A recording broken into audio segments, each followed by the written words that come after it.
এখন কি আল্লাহ রসুল আছেন? নাই। সাহাবা কেরাম আছেন? তাবিঈন আছেন? তাবিঈন আছেন?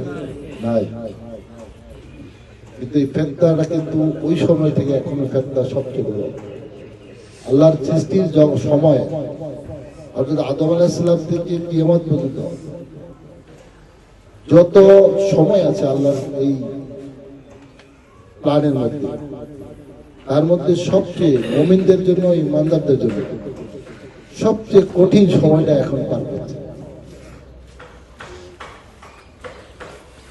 এই সময় ইমান রাখা, এই সময় ইমানদারদের সাথে থাকা, এটা সবচেয়ে বড় চ্যালেঞ্জ।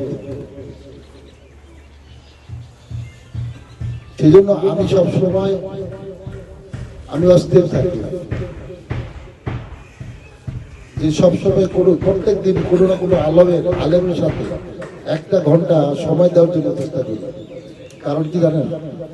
কারণ ওইটা যে আমি তো আল্লাহ রসুলকে পাচ্ছি না, সাহাবাদেরকে পাচ্ছি না, আমি যে এই যে পার্থিব জগতে ঢুকে যাচ্ছি, আমার ডানে বায়ে সামনে পেছনে শয়তান আমাকে টেনে দুনিয়াতে নিয়ে যাচ্ছে, তাই না ভাই?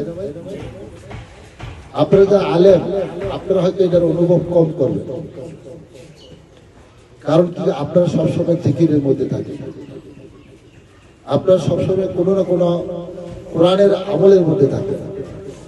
আর এই সময়টা যদি ইমান বাঁচাতে হয়, আল্লাহ রসুলকে প্রশ্ন করছিলেন যে আল্লাহ রসুল ওই সময় আসলে আমরা কিভাবে ইমান বাঁচাবো? কারণ আল্লাহ রসুল বলছেন তিনটা উপায়ে তোমরা তখন ইমান, ওই তিনটা আমল করবে তোমরা। তার মধ্যে একটা আমল হচ্ছে আল্লাহর ভয়, দ্বিতীয় আমল হচ্ছে কোরআনের মধ্যে ডুবে থাকা, কোরআনের মধ্যে ডুবে থাকা, কোরআনের মধ্যে ডুবে থাকা। একটা হচ্ছে ডুবে থাকা, আরেকটা হচ্ছে কোরআন তেলাওয়াত করা, কোরআন বলা, তা না, কোরআনের মধ্যে ডুবে থাকতে হবে। আর তৃতীয়ত,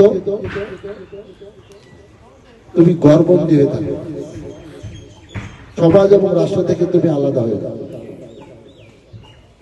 এখন আমি তো দুনিয়াতে ভাই, আমার বলার উদ্দেশ্য, কথাগুলো বলার উদ্দেশ্য হচ্ছে এটা ভাই, আমি এই রাজনীতিতে, এই তথাকথিত রাজনীতিটা আমার জন্য সবচেয়ে বড় পরীক্ষা।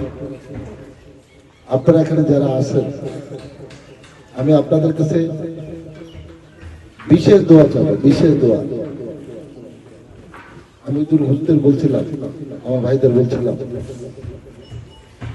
যে আপনারা সব নিয়ে যান, এমপিসি নিয়ে যান, মন্ত্রী নিয়ে যান, বাংলাদেশের প্রধানমন্ত্রী নিয়ে যান, বিনিময়ে আমাকে আল্লাহরে দেন। আমি সেদিন বলেছিলাম, কারণ আমি সবকিছুর বিনিময়ে একটা জিনিস চাই, সেটা হচ্ছে আল্লাহর সন্তুষ্টি। আর আমল দেখাতে নাই, শোনাতে নাই, আমল তো আমি করি একজনের জন্য, নাকি ভাই? তাই না ভাই?